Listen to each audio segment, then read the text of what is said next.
Scotty, beam me up.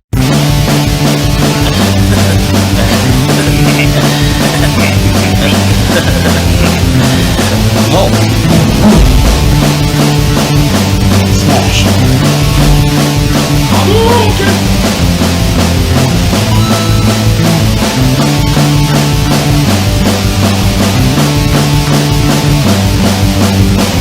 Get over here!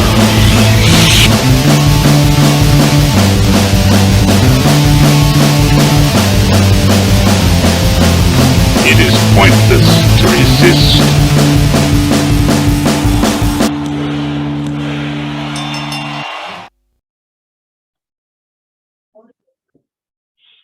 All right.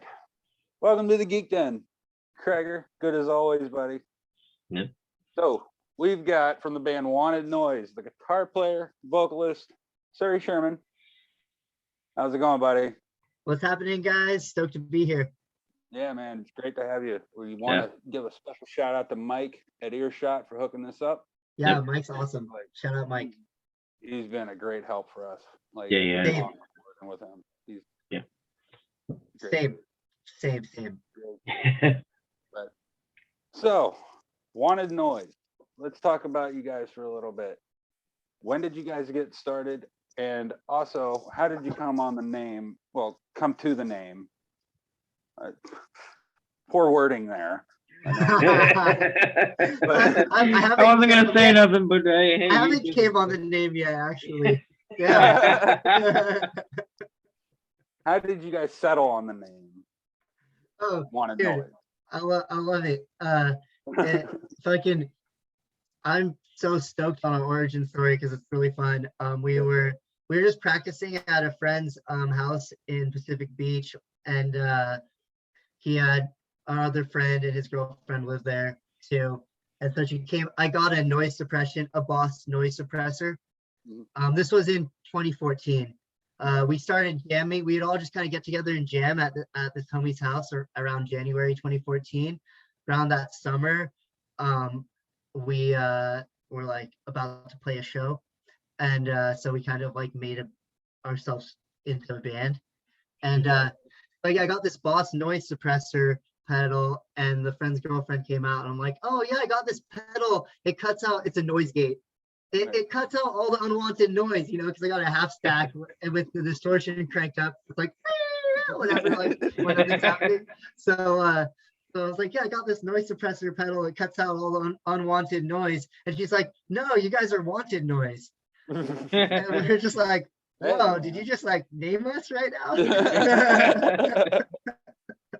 That's pretty rad. Sick. And then we all kind of struggled with like the idea of calling ourselves Wanted. So we like kind of like didn't necessarily settle on it for quite a while, but That's like primo show poster name though, because you can make it like an Old West kind of thing.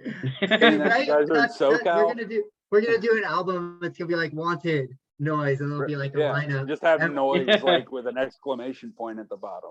Yeah, I have a friend who does she owns a vintage shop in North County, San Diego. It's like Rumsack. I actually haven't been, but I should because it's cool. Because it's so fun. I hit her up and she was like stoked on it. We're gonna have her like model us in Old West style for like a photo shoot. The old timey photos. Yeah, whatever, leaning on a gun or like holding it or something. I don't know. And then like 4 of us, it'll be like Wanted Noise, and it'll be like picture of the 4 of us. That's awesome. But glamour shot. and then I also have to give a shout out to my friend's dad, because I feel like when she said that, I also had deja vu when I was like really little, and my friend's dad like, well, not really little, we were like in high school or something, playing like in my friend's garage and stuff, and he was talking about random stuff, and he said something about how he thought Wanted Noise would be like a cool band name because like it's just noise that we're making, but you want it. Yeah, it makes total sense. Yeah, when she said that, I was like, oh, deja vu, and I was also like, wait, and everybody else was like, whoa, that would be a sick band name, and I was like, yes, I think it's meant to be. And then everybody else was like, I don't want to call ourselves like Wanted necessarily, like we're not even good. And then we were like, and then eventually like nobody could think of a better name.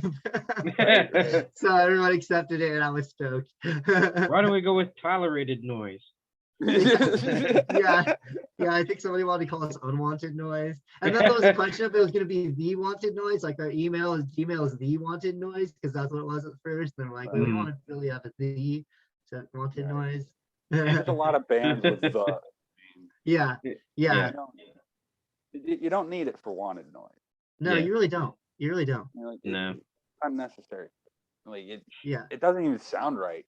The wanted noise. Yeah. It's it like the doesn't. Lone Rangers. You can't. Yeah. Yeah. Like I already forgot what the name was. You haven't even finished telling me it. Exactly. Like, yeah, get that unnecessary word out of there. Wanted noise. It rolls right off the tongue. It works. Yep. And Oh, yeah. honestly, after listening to you guys, it is wanted noise because it takes me back. Like I pick Fuck up yeah. a lot of like Alistair, some Blink 182 in there. Totally. Oh my god. And That's but what then, we're feeling. Mixed but in then with you guys like some pull out then you 41. guys- yeah, there's a little bit of that for sure. Yeah. But What's that? Especially it's gonna show in our next record, mixed with like some Comeback Kid and some Terror, ooh, because we have some hardcore and we have a lot of like Yeah. we have some like gang vocal breakdowns and shit. We're about to drop our first full length album on the 22nd. So in Awesome. 2 weeks, sweet. 2 weeks from 2 weeks. today, our That's awesome. full length album that we've been recording for 3 years and writing for like 5 is finally coming out, and I'm so stoked. And it's our first full length album, technically 12 songs, and it's called Next Generation. And so yeah, we have a bunch of like stuff that goes way harder in directions we've already gone in, but there's just like way more. And I'm really Well, really stoked for congratulations, everyone to hear. man. Thanks. Yeah, that's awesome. Yeah, we're all super hyped on it. Yeah. Absolutely. I know I am. I want more. Yeah. Well, you're in luck. You're in luck, dude. Good timing. Yeah, this is perfect. We love promoting new stuff. Yep. You guys Yeah, Absolutely. well, we got the album coming out on the 22nd. Then we have a music video for the first song on the album. The first song is called Get After It. We have a music video for the first song. And on the 29th, we're gonna just have drop a week after the album. And then we have another music video that we're gonna drop like a month later or whatever feels right. That's awesome. Here, check this out. I'll give you a quick sneak preview of the first song. Cool.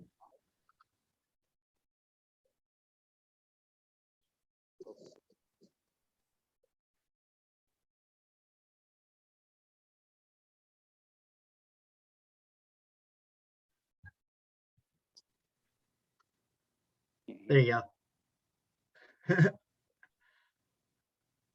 Can't hear anything. No. Oh, can't hear it. oh, damn. Damn. I tried to play it through my computer speakers while also recording on my computer speakers. Yeah. That might have just canceled you guys out. Yep. It's all good. It's all good. We'll hear it. We'll hear it when everybody else does. Yeah, well, I'm fucking stoked on it. Yeah. Oh, we are too, for sure. Yeah. Can't wait, man. But like, I want to say, like, you got all those elements to your music, and you mentioned like Comeback Kid and stuff like that on your next record. But like, you kind of hear it on the stuff you guys already have out because you guys just start shredding. Yeah. Hell yeah. Like, you don't hear that in punk rock. No. Yeah, dude, that's why I like to think of Sum 41, because Sum 41 actually has Yeah. guitar solos. Yeah, it's like very especially some 41, like even like propaganda. I see a lot of that. Dude, fucking love propaganda. Yeah, yeah, exactly. Dude, dude, fucking, I'm really stoked that, I really appreciate that. I'm really stoked that that you take that from our Oh music, yeah, 'cause- absolutely. But that's like what we're fucking stoked on. Absolutely, for sure. And like the vocal styling, like I'm picking up like Alistair, a little bit of Blink 182, especially in the vocals. Like, Yeah, definitely Blink, and we have so even I the do starting line. Yeah, for sure, dude. We feel all of that. Like we have 3 songwriters.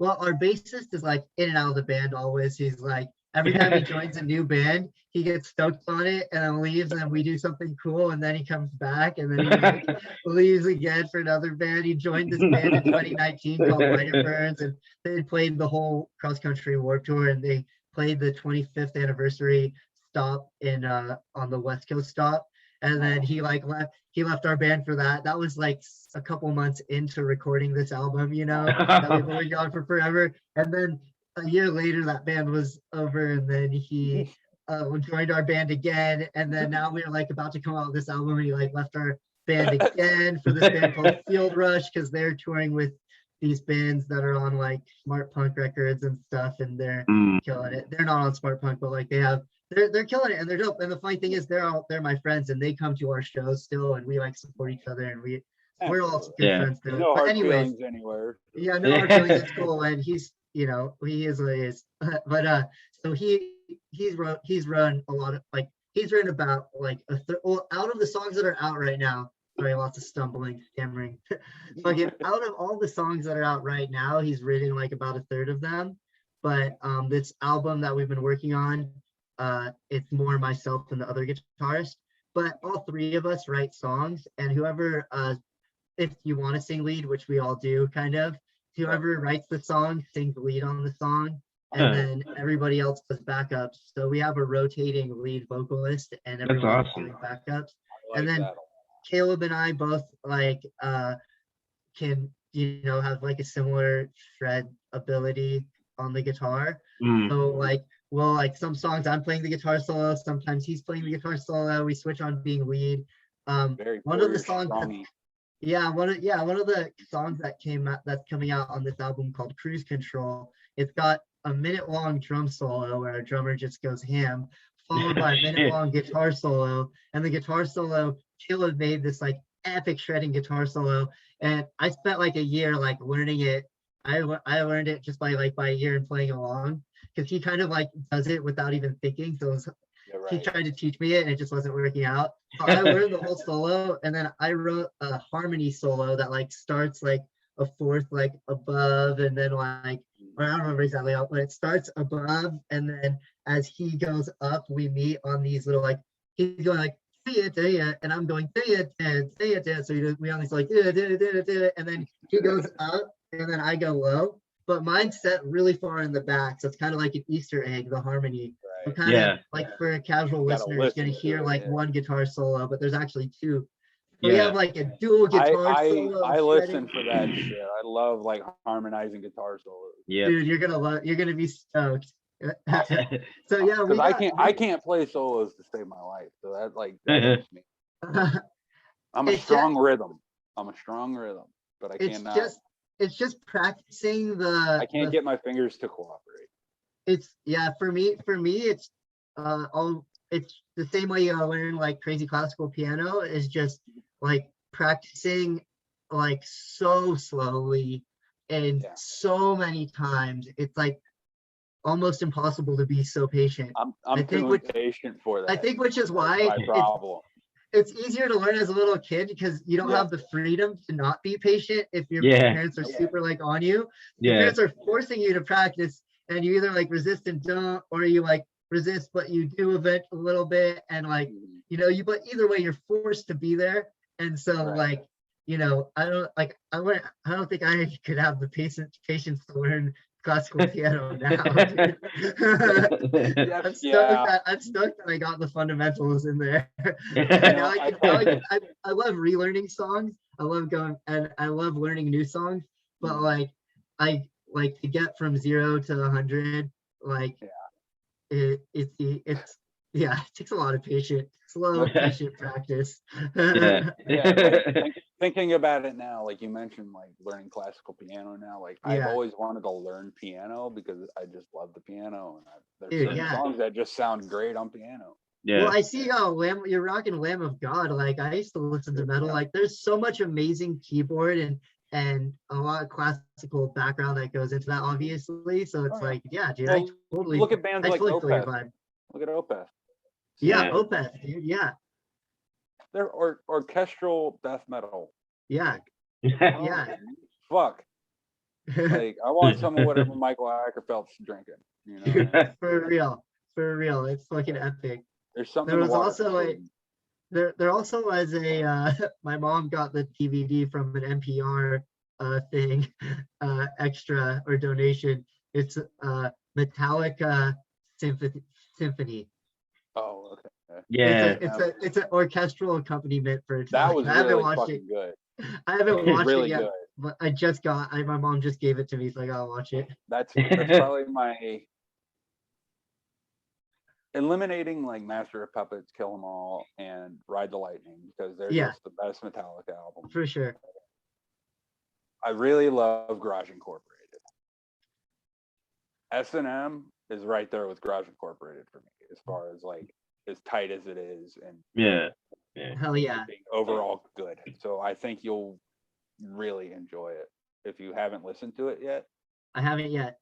I'm Okay. stoked to though. So you've never heard it. No, I've never heard it, and I have the DVD. So Wow. I'm about to Yeah, it watch is pretty awesome. Yeah. That's 20-something-year-old like special and you've never seen it. That blows my mind. Yeah, man. I've like Metallica. I haven't really been tapped into, to be Okay. honest. I was That's fair. more like deathcore. I was more Okay. like As Blood. I have like I have like an As Blood Runs Black shirt from back in the day. You know, I was also into like some black, like Emperor and fucking Timu Borgir, like random black. about, Like like, that was just like kind of a phase, but like more. I really was really into like metalcore. Unearth, fucking love. Oh, Unearth. Unearth is great. Unearth is Yeah. like all time. Fucking I got the Oncoming Storm when it came out when I was like, I don't know, 15 or something. I missed the reissue of their first album. They did a vinyl Oncoming reissue. Storm, right? I believe that's It's the Oncoming Storm, album they dude. ever did. Yeah, it's fucking epic. And I missed the vinyl. I missed the pre-order for the vinyl reissue, and it hurt my heart. But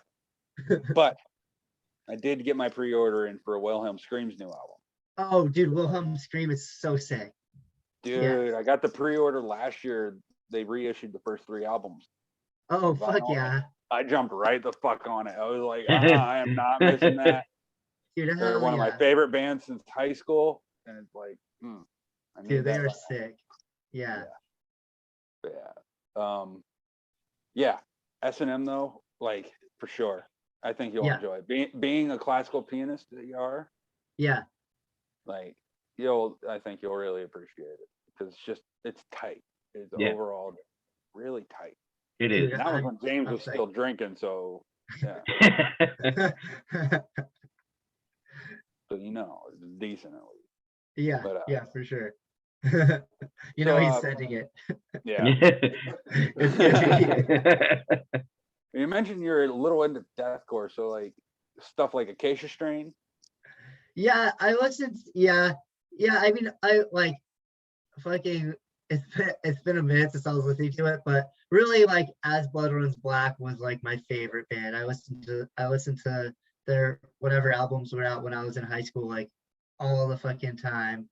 I also listened to fucking like random grindcore bands like fucking The Cadaver. Yeah. And fucking whatever. I don't know. I was really where my heart was. Though was in like hardcore, like East Coast hardcore. Fucking like Have Heart was like one of my all-time favorite bands. Crime in Stereo. Dude, E-Town Concrete. yeah. Dude, all of the fucking bands over there. E-Town Concrete. Dude, You fucking heard me right. it's funny because I would like whatever, very not straight edge, but I fucking straight edge hardcore was always my favorite fucking genre because like the shit's so fun. positive. It's so fun and it's so positive. It's so fun and positive, and like in Santa Barbara growing up, like we had an epic era. Like the Sound and Fury Music Festival actually came to Santa Barbara for like a year or two. And so we had fucking Terror and Ceremony and Have Heart, fucking Guns Up Reunion, fucking like it was insane. Like at Earl Warren Showgrounds, my friends who are like, a good bit older than me, but we'd skate and surf together and stuff. They had this hardcore band called something, and then it became called Brass Monkey, and then it became called Down Presser, and then they got a spot on the state Sound and Fury stage like early on that day, and they play international tours now. They're huge. Check out Oh, that's Down awesome. Presser. Down Presser if you're into Down fucking Presser. hardcore. It comes from it's like if Ga is the Rasta god, the Down Presser is like the Satan or whatever. Yeah. But Down Presser, dude, they're fucking epic. Well, I grew up like going to Down Presser shows, and like even my friends' bands, like we had an epic scene. There used to be all ages shows, and everybody would be like crowd surfing and stage like a flood of people stage diving like constantly. It's just like super epic, and that's all from like the East Coast hardcore style. But Yeah. we had like an epic scene when I was in high school, and that was where my heart guys- was. A lot The of SoCal scene was definitely fucking something else, man. yeah. Because one of my favorite shows that I ever went to was at a venue called the Championship in Lemoyne, Pennsylvania, which is right outside Harrisburg. And it's seriously like it's down a road that looks like you shouldn't even be on it. It's an old like mechanic's garage, right? Right on. So, but like there's like it's a recording studio / venue / CD store, or it was. I don't know if they're still open. I doubt it, but this was like 15 years ago. Okay. But one of the best shows I ever went to, and it was great because I saw it was coming up online on Pure Volume. Craig, you remember Pure Volume? Yep. Suri, you remember Pure Volume? Pure Volume sounds familiar. It was basically SoundCloud before SoundCloud was a thing. You Yeah. recorded your Oh, music, okay, that's tight. where you put it, right? Yeah. And it was I feel that's how I like found a lot of bands. I don't know if I was on Pure Volume. I think just because I'm like whatever about 4 years Right. younger than You might I have was- missed that. I was on MySpace Music. Okay. I was Yeah. on Yeah, MySpace. you might have missed Pure I Volume was by on like a year or MySpace two. Yeah. Music. Yeah, I was on MySpace Music from the time I was like 12. Right. was- Okay. I'm young for my grade, so I was like Yeah, 12. that going sounds into about seventh right. grade. Sounds Yeah. about right. Yeah. Pure Volume was how I found a lot of bands in my area. You know what I mean? Like Right. every band was putting their shit up on Pure Volume. Yeah. Dude, that's what MySpace Music was for everyone in my Yeah, it went from eventually I stopped using Pure Volume and went to MySpace for it, but because I was booking shows all the time, so I was just tight. constantly looking for bands. Oh, that's So, sick. And like all the bigger bands were on there too, like Bane and Oh, Strike no Anywhere. way. So I go to Strike Anywhere's Pure Volume page and I see their upcoming shows, and one of them says Lemoyne, Pennsylvania, and I was like, so I automatically go to the venue's website and I see it for sure. Right there it is. Check ticket prices, $15 at the door. And I was like, Sick. it was Bane, Strike Anywhere. Oh, Lifelong Tragedy. I want to say they're from LA. A Global Nice. Threat. Nice. And I want to say Crime and Stereo was on that bill. Fuck Global yeah. Threat is Yeah. nuts live. Like, Dude, they were so good. yeah. They gave us shit for not knowing how to circle pit. Yeah. Fuck yeah. It's They're hard like, we to- need to bring you guys That's out sick. to I love a good fucking LA. thrashy circle bit. We gotta bring you guys out to LA so you can learn how to fucking circle pit. I mean, if we're talking venues, the best one I've ever been to is Showcase Theater. It's always going to be there. Even if they shut it down, like that was still my favorite venue. Mine Hell was the yeah. Pure Bar in State College, Pennsylvania. It always has Yeah. been, always will be. It hasn't been there for over 15 years, But I still prefer VFW halls and, church basements and stuff. for basement shows, community centers, places Yep. like that. Yeah, Yep. that's the best. That's the best. Yeah, one time, Down Presser, when they were still called Brass Monkey, was playing at a church nearby us, and then the homie Bobo like brought a bunch of porn magazines in for some reason, started ripping them up and throwing them everywhere, and that was the end of hardcore shows at that church. Yeah. No, Yeah, we used to have a we ended up cardboard getting robot. a couple shows. There were a couple. They let us have shows again afterwards, like the bands and stuff. But that was the end of Down Presser at the church. Sorry, what were you saying, Craig? Oh, What'd you say there, Cracker? I forget. I don't even remember. Oh, crouton. Yep. But yeah, there's something about like the smaller shows, like you just feel closer to your audience that way. Yeah. Totally. And it's the same way the other way around, because I've been on both sides. Like if you're in the crowd, you feel closer to the band. Dude, And for like, sure. For sure. and the chances of you being able to hang out with the band after the show are 100%. Oh, Yeah. yeah, Yep. absolutely. Doesn't matter how big they are. Yeah. Yep. Well, you're in the same space just hanging out. Yep. Yep. Yeah, it's tight. Like, That's how I hung August out with Burns- Blood for Blood. Oh, That's how I fuck saw yeah. them. I hung out with August Burns Red before they were August Burns Red. So yeah. Oh, Yeah. tight. Dude, okay. Mine is I saw Stick to Your Guns in a warehouse in Thousand Oaks.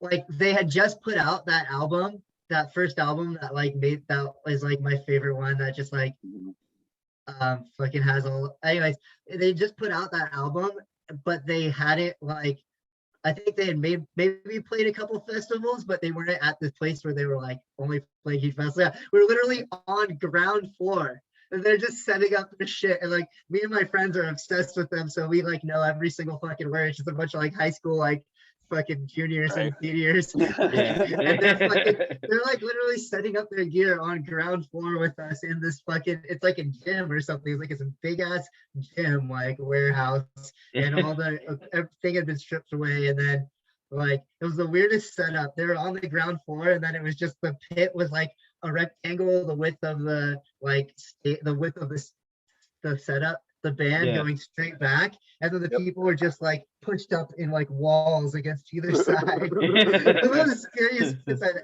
ever been in, because like it was so compressed in this middle area, and people were just going so hard. And I was like a small kid. I'm not a big person, but I was really small in high school, and fucking there was like just big ass dudes like fucking throwing their fucking shit Okay, so hard. so I was always like a big dude. Like I'm 6, like Yeah, I my ID says I'm 6'1". I mean, tell looks like you're kind of tall from the Yeah, street. I'm about 5'11" with my back being all messed up. For sure. At my peak, I was 320 pounds. Damn. Yeah, I'm about 220 now, but like in high school and shit, I was about 275, 280. Yeah, I was always the chubby kid, right? Yeah. Yeah, totally. I would go to these hardcore shows and see these fucking, like this one dude I knew, he was a black belt. And he was in the pit, like doing that karate shit. Yeah. And I was just like, okay, I'm not getting in there when Derek's there. yeah, yeah. And you're like, He'll you're take like, my oh, head clean the fuck off. You're like, yeah. You're like, doesn't matter. It doesn't matter if you're one of the big dudes. Whoever you are Nope. going into that pit, you're getting No, taken even out. even when it wasn't him, like some of those guys, they go fucking hard. Hard, Yeah. Crowd dude. killers, like Yeah. Yeah. holy Oh fuck, my man. God. Get off the edge of the crowd if you're gonna be doing that shit. Yeah, dude. Holy Yeah. fuck. I had do you guys remember the band Set Your Goals? Yeah. They I were like love a Set Your pop punk Goals. I fucking love them. I saw them fucking- at the same venue I saw Bane like a month later. Yes, that's Yeah. right. They played this venue called the Alpine. It was this epic warehouse in Ventura, Oxnard area, and Set Your Goals played the Alpine's last show, and it was because it was the last show. Like people were like throwing like empty like trash can, like the fucking like outside like trash cans out around and stuff. Somebody had like a boogie board. I like at one point, I was like a senior in high school, so I was like invincible. At one point, like ran crowd surf. We were all crowd surfing and like doing laps off it, but like jumped and crowd surfed and like stood on like tried to like surf on the boogie board and like slid down someone's back like straight to the floor, but I was fine. But Set Your Goals was like one of the craziest shows. And so towards the end of that show, I don't remember what part of the show, could have been the beginning, but at one point I was in the pit and this massive dude was just like throwing down like that, and his like fist was like bigger than my face. It felt like, and he like smashed my face right here. So I had braces. It literally broke the braces, like broke the wire of the Oh, braces, and like shit. set the tooth back like behind the other one. It was savage, dude. My yeah, like Shit. all our shirts were like covered with blood after the Oh fucking yeah. set. It was so legendary. But yeah, dude, I got like crown. I mean, he was just like started like going so ham, just like I Yeah. just got fucking wrecked. But it was totally sick. Like he like And, like, I would asked get- for it. I should have I would stepped get in back. those pits, but I wouldn't be on the edge of the crowd because I don't like hurting people. You know what Yeah. I mean? I'm very punk rock in my attitude. Like if somebody falls over, you pick them up. You don't pick 'em fuck- up. Yeah. Yeah, yeah. Dude, that's I, what. That's I use yeah. that in every pit that I've ever been in. You know what Same. I mean? I Doesn't just matter saw if it's System metal of or I just saw System of a Down, Yeah. and they had a fucking epic punk rock circle pit, bro. All these metal yeah, dude. dudes fucking picking everybody up, dude. That's best awesome. metal pit I've ever been in, besides this one, is Anthrax. Oh fuck yeah. I saw. I still say. Okay. No, go ahead. Go ahead, Craig. No, go ahead, buddy. I still say best is Corporate Clowny. Seeing all those guys just in one giant bear hug jumping up and down. That's all it was. That was the pit. It was just one giant bear hug. Everybody was just I jumping want to up and be in down. that pit. That would be my favorite pit if I was there. It was so awesome. That would be so much fun. But That's rad. I saw Anthrax in 2016 with Lamb of God. Oh wow. Sick. And I've talked about it on the show before, but Lamb of God should not have been the headliner that night. Damn. Anthrax Damn. should have closed that show out. Yeah. Number one, they're the seasoned pros. Yeah. I understand Lamb of God's new album was coming out, and so they were promoting For that. sure. And I understand why they were a headliner, but they should not have been the headliner. Oh my God, because, okay, Power Trip, first of all, opened the show. Oh, what is the Power opener? That's mental. There's two openers. There's Power Trip and then Death Heaven. I wasn't impressed with Death Heaven. I'm not a big I'm not fan familiar of black with them. metal. They're from What are they? SoCal. Death Heaven. But what style are they of metal? They're like black metal. Oh, black metal. Like, Okay, I was kind of into that for a little while, like Demon Right, Borgir. I listened to them a little bit before I saw them, and I was like, okay, maybe. And then I watch them, and there's just no stage presence. You know what I mean? I'm like, Yeah, and it I don't sounded know like about the that. same song for like half an hour. So I was just like, yeah. go away. Yeah, They sucked the life out of the room. Like it was gone. Like Yeah. there was no energy except for like a small little spot where the singer focused all his rage. yeah. But And that's one spot, like this one spot right. had a And it's sick way the set. fuck over there. That one spot over there was like, oh, this is fucking Yeah, dope. seriously, for real. And we got after they get done, we're totally trashing this band right now.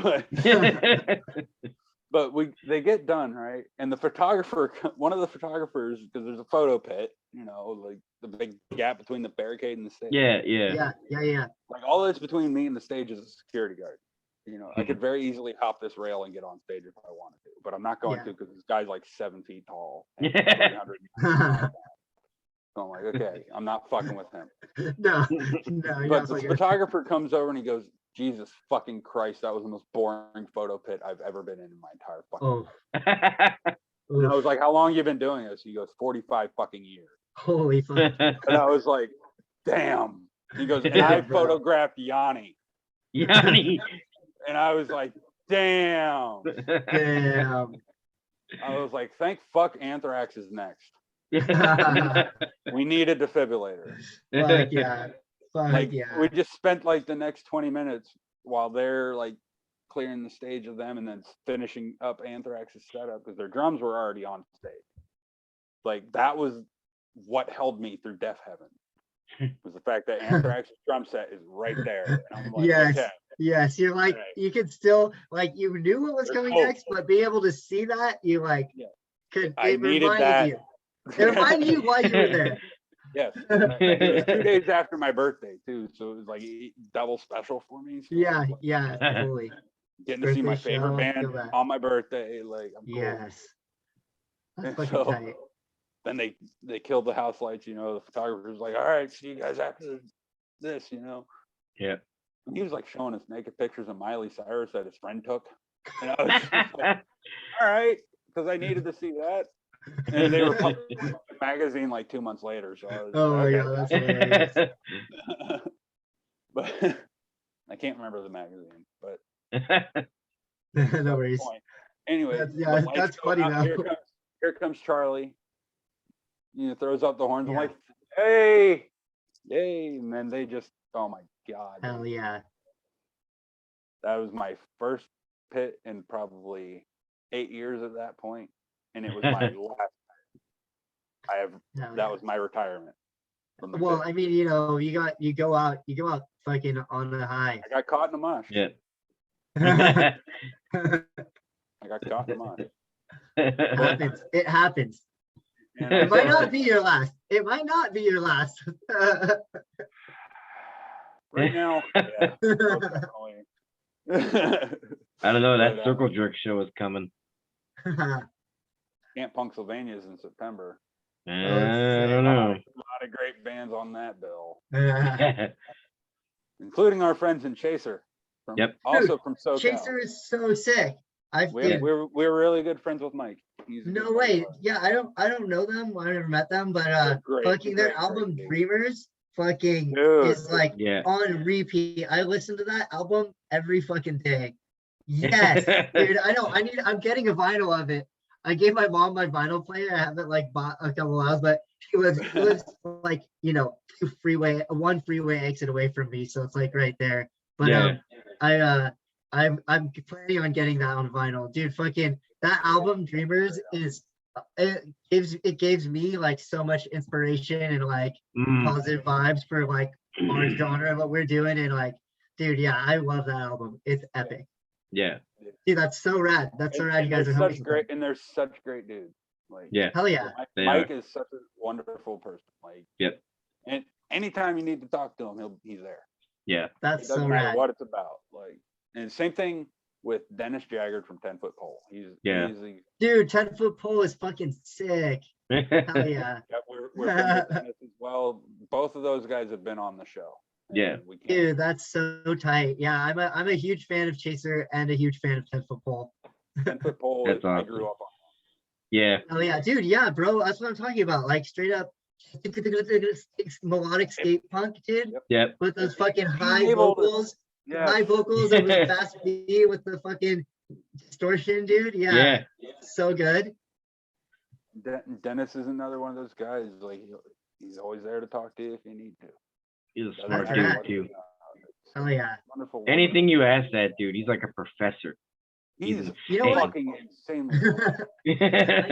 I get the feeling of all of the things you're saying about their personalities from their lyrics. Yeah. Because that's kind of like their That's how they vibe. are, dude. Their vibe, like the lyrics of their songs are like, we're like supporting each other and like Yeah.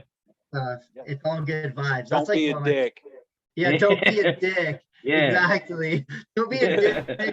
Be homies, and then we can like have a good time together and fucking Here's to the rock good out. times. Yeah, cheers to the good times. Exactly. Yeah, exactly. So- That's what the world needs right now. Yeah. You need Yeah. that positive energy. exactly. You can't get it from anywhere else. Find Yep. it in Dude, punk fully. rock, people. That's what our fucking album that's what our album Next Generation is all about. Fucking the track 4 of the album is called Zero Sum Philosophy. It's like a zero sum philosophy where like in politics it was like with the trade wars, like, oh, if this country does better, that means we do worse. And like, so the song's like against a zero sum philosophy. So, but and there's like one line, there's like a whole trade-off where we're singing and then the background's like positivity is unstable. You guys getting me good still? Yeah. You glitched out for a second. But you're Yeah, you're good. Yeah. Anyways, we have a lot of positive fucking hardcore, just posy-core kind of vibes in this I love album that. in a way that has it. Well, I guess our song Two Steps is Yeah. like that because it's like 2 steps forward, 1 step back. I'm on my own track. 2 steps forward, 1 step back. That one had me Lisa- like doing this kind of shit. Yeah. And then it's like, and the whole meaning of the song is 2 steps forward, 1 step back. I'm still fucking moving forwards. It was just like, I was like fucking going through college at and like doing engineering and stuff, but like having a total like surfer, just like do my band and do other stuff, lifestyle, like not do homework. And I was like in and out twice. So I would like be doing really well and then just like not go to class and like just like take tests without studying and do super bad. And then like dropped out and came back and dropped out and came back. It was like, but each time I did it, I got a couple of classes closer to finishing. So it was like, it was like 2 steps forward, 1 step back. I'm still fucking, yeah, you're just like, I'm still doing it. Why don't we cut to a break real quick? And then when we come Right back, on. we'll talk about some Star Wars. I need to Yeah. know Let's do it. like I want to pick up where we left off before we started recording. I'm on it. Let's do it. Right on. It's the incredible Crash Dummies! Whoa! Some days this job's hard to face. Now the Crash Dummies have a crash test center where Slick, Spin, and all the dummies face the ultimate test. Nice body slam! There's even a place to crunch your crash car. You guys really cracked me up. Don't you be a dummy. Buckle your safety belt and leave the crashing to us. The incredible Crash Dummies. Crash test center comes with everything shown. You put it together. It's sometime in the future. The ultimate challenge. Crossfire. Crossfire. You get caught. Crossfire. Crossfire. You get caught. Crossfire. Crossfire. Crossfire. Crossfire. You'll get caught up in it. All right. You're wearing a Star Wars hat. That's right. So before we started recording, you said you and your girlfriend had started watching Star Wars in chronological order. Yes. So starting at episode 1, Yes. and tell us where you left off. Where? We just watched Droids. Droids. It's a Okay. 1985 animated series, Yeah. Okay. 12 episodes. There's also a Droids movie that goes in between like episode 9 and 10. It's like a 44-minute movie. It's animated. It follows C-3PO and R2-D2. Yeah. Oh, Yeah. I nice. think So, like- didn't the police so- do the theme for that? Or Oh, maybe it was dude, just me. I've been fucking jamming on that theme and I didn't know it's gonna yeah, it's like the trouble again. Yeah. In trouble, we're in trouble again. Yeah. It fucking follows R2-D2 and C-3PO right after Anakin Skywalker becomes Darth Vader and they're no longer his droids anymore. And Yeah.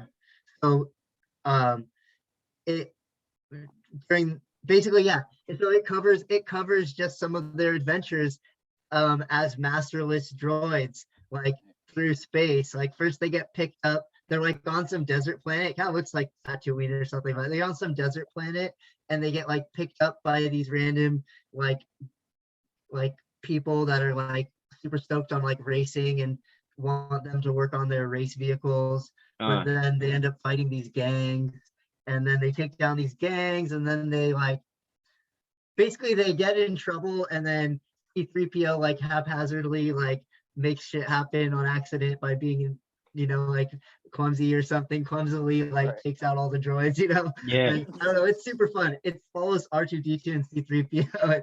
My girlfriend, I'm it was the gonna one that watch she was least stoked on. I mean, coming out of watching Clone Wars, which is Yeah. right before, well, actually right before that is Bad Batch, which is right after Right. Clone Wars. I gotta watch So- both of those. But yeah, so Bad Batch is basically just to continue, like follows, well, you got to watch the Clone Wars. I'm not going to ruin it for you. It's really hard to talk about Bad Batch without like spoiling like anything about it. And Right. but Clone Wars is 7 seasons.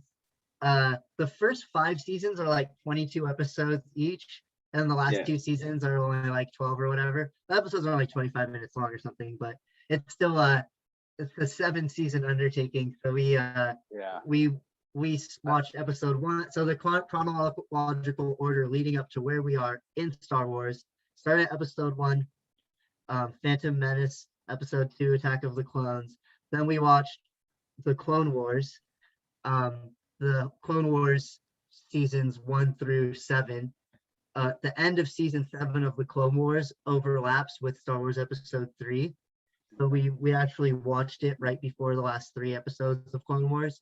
You can, if you really want to watch all of Star Wars in exactly timeline order, you can watch an episode. You can watch about the 30 minutes of episode 3, Phantom of whatever fucking Revenge of the Sith.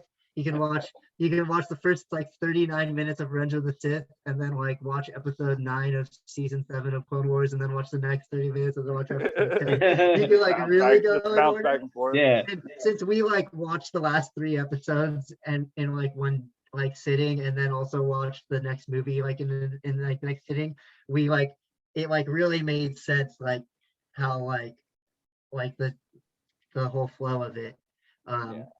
But yeah, so 7 seasons of Clone Wars, and then the Bad Batch, which follows at the end of the Revenge of the Sith, at the end of the Clone Wars, all of the clones who used to be helping the Jedi and on the Jedi side, fucking the Emperor, fucking Palpatine, Chancellor Palpatine, Darth Sidious or whatever, fucking he before the Clone Wars had even started, this Jedi had a feeling that there was going to be this huge uprising of the darkness, and we're going to need like an army to fight it. So he Sifo Dyas, and he had the clones commissioned, but the Jedi Council was like, we don't really want to make an army, and we're good. And he was like, no. So he had it made anyways, even though the council was like, no, don't do it. And then the fucking Emperor fucking before he was the Emperor, when he wasn't even the, I don't remember exactly what he was at that point, but this is before the Clone Wars. This is before episode 2. Right. The Emperor, and you don't see this happen. This is just explained to you through the characters. The Emperor went in from the beginning, killed Sifo Dyas, or kept him captive or something, and then inserted this chip. Well, there's this inhibitor chip inside of the clones that controls how aggressive they are, and he like inserted this into this inhibitor chip that can control their aggressive, make it so that they feel like he reprogrammed the clones so that they were gonna say that all the Jedi were traitors. And it's because he knew that the Jedis were gonna find out. He was the chancellor. He knew that the Jedi were gonna eventually find out that he was the Sith Lord and not just this like politician chancellor guy. And he had it planned that when the Jedi find out that he's a Sith Lord, they're gonna try to kill him. If he's gonna fucking have Anakin, who has an allegiance to him now, come to his back, and all of a sudden the Jedi don't kill him, and then he says that the Jedi tried to assassinate him and all the Jedi are evil.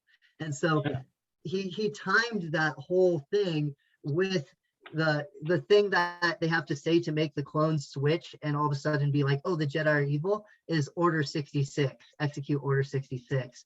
So fucking they execute Order 66, all the clones turned evil, but there was this experimental batch of clones that were enhanced in certain ways, and because they were experimental, their chips or however their body worked, it worked differently. So the programming didn't work on them. It worked on some of them to like different extents, but like overall it didn't work on them except for one really, but not that much. But anyways, so the Bad Batch follows this group of clones and some characters from the Clone Wars right after. And it's really nice because, you know, you see episode 3 and all this shit goes down, and then you're like, okay, what happens next? And then it's just blankness until fucking Luke Skywalker shows up, or then now there's Solo and Rogue One and whatever, but it used to be just blankness until like Skywalker. Now it's like fucking that happens, and then there's the Bad Batch right after it, and it's just so cool because you get to see like how things changed. They see you're meeting all these characters, and they're all like, "Oh, like the Jedi are bad now. We don't get it. Like, why are the Jedi bad? But they tried to kill the Emperor, but like they've always helped us or whatever." And then Right. you get all the empires going in, and it's straight up like the Nazis. It's like systematically like numbering people and shit, and you know, like everybody's trying to leave the planet, and you can't like get off the planet unless you have like a key, like an ID code or something, and you can't get an ID code unless you sign up for this thing or whatever. You know, it's like Right. they're just gonna, the Empire is just taking over and fucking shit up, and you get to see fucking just kind of the immediate aftermath. So we love the Bad Batch, Right. fucking, but coming off of Clones and the Bad Batch, which is like Disney animation, and it's like really, really high quality animation, and like really, really awesome, great storytelling. And you go into Droid's 1985 series with super old animation, like the police theme song, and I'm like rocking out. I'm like, come on again, I'm loving it. And my girlfriend is like, skip the theme song. We have to. She would be like, she wanted to skip it every single time. She like hated it, and because it was just so corny or whatever. And I loved it. And fucking the animation's so old, and R2D2 and C3PO are so like silly, and they're just kind of doing these random adventures. And compared to what we had just watched, it was like my girlfriend took a while to warm up to it. Right. But the last couple episodes, she eventually ended up liking it because it does get a little bit deeper. So we just watched Droids, and then up next is Solo, the fucking Han Solo movie. Yeah, and then it's dope. And then after Solo is Star Wars Rebels, which follows more, which basically picks up with all these Clone Wars characters from the Bad Batch and Clone Wars and stuff. So we're on to that, and then that, and then there's gonna be. There's a series that's in pre-production now that's called Andor, which is going to be 100 years before they blew up the Death Star. So that's going to be before episode 1.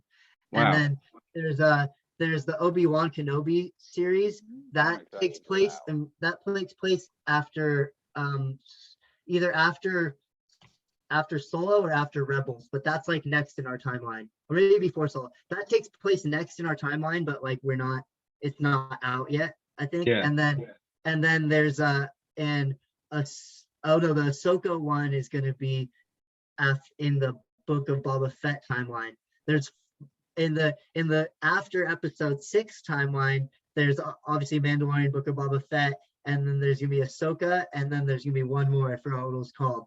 And those 4 are all gonna link up at the end, apparently. Oh boy. Yeah, so it's like it's pretty sick, but it's insane, but it's just really cool. It's a really exciting time to be watching all of the Star Wars in chronological order. I recommend that to you guys and to anybody who's listening. I wish I could. It's fucking rad. I mean, you just do it piece by piece over a long period of time.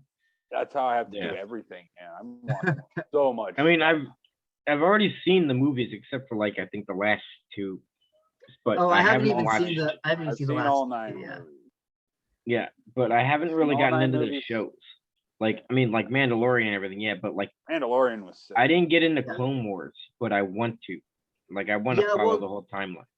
Clone Wars, like at the beginning, they put out the episodes in uneven order, but when you try to watch it, it's in the order that was put out on TV. So fucking like the episodes are, you have to like go like season 3 episode 1, and then season 2 episode 1, and then like season 2 episode 15, and then like season 1. It's just like it's not in order, and it doesn't, and we didn't even realize that for the first couple. So we watched like the first like season, like half season of Clone Wars or something, and halfway into it we're just like, wow, this is like so random. It's like every single episode is a new little mini adventure. Like it is fun seeing Yoda and seeing all the Obi-Wan and all the characters meeting Ahsoka, but we're just like, it's kind of random. But as you get deeper into Clone Wars, it actually is in correct order, like after season 3. And then when you do watch it in correct order, it's actually like an amazing epic saga with all of these people's character development, and you actually, the thing is, you get to see Anakin Skywalker, and he's fucking dope. Like he's fucking epic. And in the movies, you don't see Anakin. You just see like little kid Anakin. He's dope. You see like in between Anakin, he's cool. But you know, it's just like you don't really. He's like an epic Jedi Knight. He saves people because he refuses to he like follows the rules, but then he'll like say he's doing something and then like have a side mission where he's like also, you know, like the Jedi Council will be like, oh, there's nothing we can do. We can't send anybody else to go save this one Jedi Master because like we're gonna lose them too or whatever. Anakin's like, no, I can fucking. He knows he can do it, so he does it. It's just like he like bends the rules, and he has an. He's Obi-Wan's apprentice, obviously. He has an apprentice named Ahsoka Tano. And she is the girl who pops up in The Mandalorian when they're like trying to find a Jedi. That's Ahsoka. And you see Ahsoka's character development from just becoming, when being Obi-Wan's new apprentice to like being this super epic badass Jedi Knight. Like Ahsoka's so dope. But yeah, I highly recommend it. The fucking beginning of it is a fucking bitch. The episodes, because of the way the episodes are put out, it just doesn't, it won't make sense if you don't watch it in order. And in order to watch it in order, it takes way too much effort. Yeah, that's what I'm saying. I don't know if I have that kind of attention span. But the good thing about the attention span is the episodes are only 25 minutes each. Yeah. That's a lot of sifting through to. Oof. A lot. It's a lot. Oof. I don't. Well, maybe not the dedication. Span, but yeah, I mean, but the patience to do that would be. You know what? Well, this watching shit in timeline order came from me and my girlfriend. You know, it's like the classic. You know what do we watch? You know, right? And then you scroll and you try to figure out what to watch. Well, if you have like a super epic long journey, you always know what to watch. Like we started with the Marvel timeline because her old roommate had her watch the entire Marvel timeline. So we watched the Marvel timeline. I've done that a couple. Iron Man. We watched it. So we just watched, you know, from like Iron Man to now and everything that's come out in theaters so far. And then we were like, what do we do now? And then we're like, let's watch Star Wars. But like, I have some of my best friends growing up that are like total magic Star Wars nerds, and they've always fucking loved all of that shit. And been super into it and always told me about it. So I've always they were so stoked on the Clone Wars, which came out like pretty recently. Like the last season came out in like 2020. Yeah. So they've been telling me about it the whole time, and I'm just like, you know, not hearing it because I don't care. Like when we were like, oh, we're gonna watch all the Star Wars in timeline orders. I'm like, I was like, let's watch all the Star Wars. I'm like, oh yeah, you know what? Robbie and Alex have been saying like how fucking epic all of these Clone Wars and shit, and how much I'm missing this. So I really just like, let's do it. And so yeah, it just came out of being like, let's just like what do we watch next? We always know what we're watching next now. Yeah.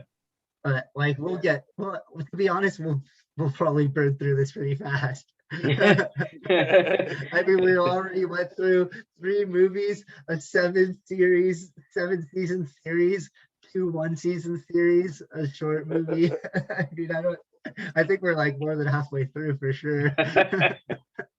Like, I'm kind of the same way about Terminator stuff. Dude, I love Terminator. I'll watch that. Like, the only thing I haven't really given a shot is the Sarah Connor Chronicle. But everything else I've watched numerous times. Like, I just watched Dark Fate again for like maybe the 5th time. Fuck yeah. And it's not even that good. Like, you know, like, I'm just happy they brought back. Yeah. But dude, like fucking Terminator 2 and 3. Like I just fucking watched nonstop growing up. Yeah. 3. 2 is the tip. 2 is the absolute best one for sure. 2, obviously it's 2, 1, 3, whatever. But 3 is not even on the list. No, it's not. But the thing was that for some reason, like growing up, like my parents, like we only had like 3. We didn't have 1 or 2. My parents did. My dad liked action movies. Yeah. I didn't really give a shit. But I just had Terminator 3. So it was always like ideally I'd watch Terminator 2 or Terminator 1. It's like like Terminator 2 is just like so fucking. Oh my god. It's just like the fucking best ever. But the thing was, Terminator 3 still has the dissolving robots. And Yeah. if you watch Terminator 3 like enough times, like you get really invested in it. Like I really appreciated the fuck out of that movie. I thought it was amazing. I originally was like, whatever. There's a lot Terminator of 3, points right? in that movie where it could have been great. Like Yeah. how she can control vehicles and shit. Yeah, Like she, for sure. You know, like that's For sure. gets into the computer system just by sticking her finger out and like the T-1000 that point. And then Oh my god, yeah, that's kind of like that's fucking cool. R2D2 connecting into Yeah. the fucking That's interface. that's really fucking cool. Yeah, But the dude, movie was agreed. just so horrible. Well, dude, what I liked of that movie got me for was like just the epic fucking shit that's going down. Like they have this fucking The chase scenes were insane. the like Yeah. one of the first chase scenes is like a semi and then they're in this car and then he manages to like winch down the semi Yeah. to like drop it To a down a sewer manhole, hole or yeah. something, a manhole. And so the fucking semi going like more than And it full just speed. until that Fucking all of a hook sudden the catches thing on something. catches and it feels like, oh, it's like a gas like gas tank semi or something. It just fucking explodes. Like fucking when they go into Sarah Connor's fucking grave Yeah. and they're like, hey, don't fucking break That was open a this great grave. scene, And then too. it's just a fucking arm. Her coffin is like full of weapons. Her arm. They're like, Full of oh, she knew that this was gonna happen. She knew Judgment Day is inevitable, you know. And I just like it because you get to see Judgment Day happening, and that's where I fucking got stoked on it. And also like, I just love the fucking. Well, yeah, that's mainly it. They go into this bunker and shit at the end of the movie, and then this Right. whole fucking It was just epic poorly battle. executed is the only issue. Like it just wasn't. They didn't need to make it. You know. I mean, yeah, for sure, but like, I think opinions are everyone has their opinion. I have a soft spot for that movie. And that's I'm a huge Terminator guy. So Yeah, no, that's fair. and I'll still watch it. Like I still watch it. So it's like I'm it still holds a biased. place in my heart. But I'm biased towards it because it was the only Terminator Right, movie that right, was right. on hand, and that's fair. I will support that. That's perfectly fine. I'm not if I saying had don't love Terminator it. 2, but it was go the for one it. I would have been watching for sure. People like what they like. That's all good. It's all good. I'm not trying to change your opinion at all, but like Don't worry, this interview is over. yeah. No, We've seen that's that cool. we've seen that on another show. But I respect your opinion that Terminator 3 like was poorly executed in other ways, and that's cool. yeah. And I say go for it and love it because I do love it in a sense, but like just comparing it to like Terminator 2 and like the other movies, like for me anyway, you know, because Terminator 2, like that was the first Terminator movie I ever saw. Yeah, same. Then I saw the first one. Same. Because we had both of them on VHS when I was a little kid, so it was great. Yeah. And I watched them repeatedly. Yeah, that's what I had Terminator 3 on VHS. I've seen those first two Terminator movies, and we have an entire episode dedicated just to Terminator. So like, it was actually one of our earlier episodes. It was like four or five, I want to say. Yeah. I think it was our first episode with Chris Styles. It was. It absolutely was. We just talked to him last night. But yeah. Anyway, it was Terminator 2 and Terminator 1. Like I've very easily seen both of those into the thousands. Fuck yeah. You know what I mean? Like, yeah. Any chance I get, like if I notice one of them's on Netflix, I'm like, yeah. Terminator. I don't care what else is going on in the world. Like Terminator's available to watch. I'm gonna watch it. Dude, I agree. There's a fucking hands down the most like awesome fucking action fucking like and right now, I'm pretty sure they're all available like on streaming services. Like, for sure, yeah. Netflix, between Netflix, Prime, and Tubi, they're all available to view. Yeah. So, it's a great time to Hell yeah, dude. Yeah, I think I just marathoned them a couple of weeks ago. Over a period of like 3 or 4 days because the way my schedule is, it's just fucking impossible to do it all in a day anymore. Fuck yeah. I tried to get my girlfriend on it, but she like enjoyed the first one, but she was just like, she's like, this is too much violence for me to watch another one of these right away.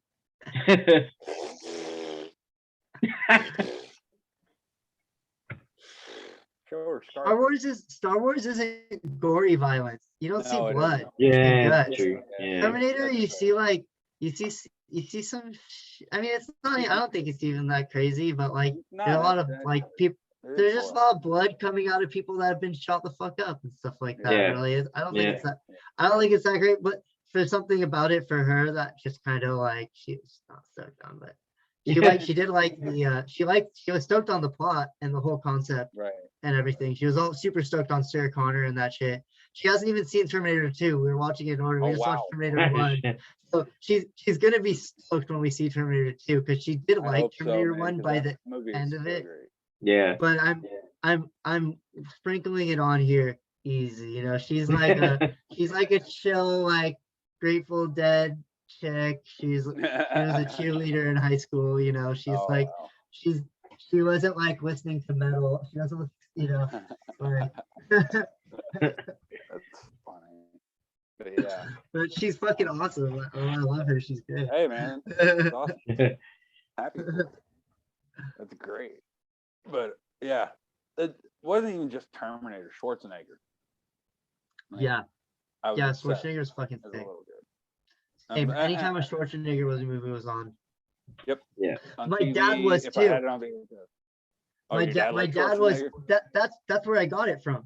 Is Okay. anytime there was a Schwarzenegger on, he would like switch My through dad- all these fucking action movies or whatever. But if Schwarzenegger was in it, it would stay for sure. That's where I got it from. Yeah, it's probably my dad too. To be Yeah. honest with you. Like where I got a lot of that. But my mom didn't care. Like when it came to movies, she let me watch whatever the fuck I wanted. It Pretty did much. not matter. Yep. So long yeah. as it wasn't like pretty much softcore porn like Howard Stern.